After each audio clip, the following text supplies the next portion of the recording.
Lahat ng eskultura ay nagsisimula sa isang ideya. Nagsimula ako sa pagguhit at paggawa ng maliit na makete upang mailarawan ang hugis at proporsyon. Mahalaga ang pakbang na ito upang matiyak ang huling obra na naayon sa aking artistikong pananaw.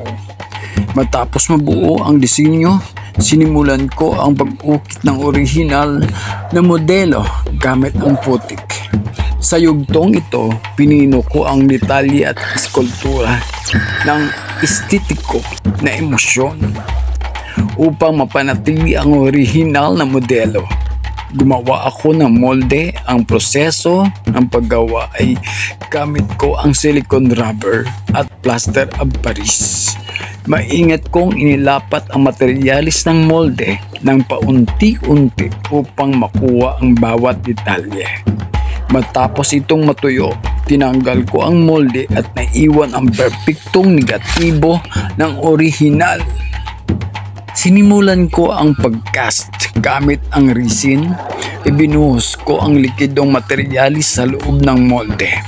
Kailangan ng presisyon sa hakbang na ito upang maiwasan ang mga bula at matiyak na mapuno ang bawat sulok nito. Matapos tumigas ang material, maingat kong tinanggal ang molde upang mabunyag ang hilaw na cast ng eskultura. Ang hilaw na cast ay simula pa lamang. Sinimulan ko ang pagpapakinis, pagpapakintab, paglalagay ng pintura gamit ang natatanging teknik upang mapatingkad ang visual na apila. Matapos ang ilang linggo ng masinsinang paggawa, si Dato Sumangga ay tapos na. Ang likhang sining na ito ay sumasagisag sa emosyon at mensahe ng katapangan ng mga Bisaya. Ito ay patunay na transformatibong kapangyarihan ng sining at dedikasyon ng kailangan upang mabigyang buhay ang isang ideya. Maraming salamat sa pagsama sa aking paglalakbay na ito.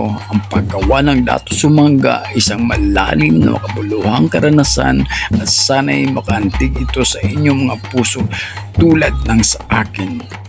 Maraming salamat po.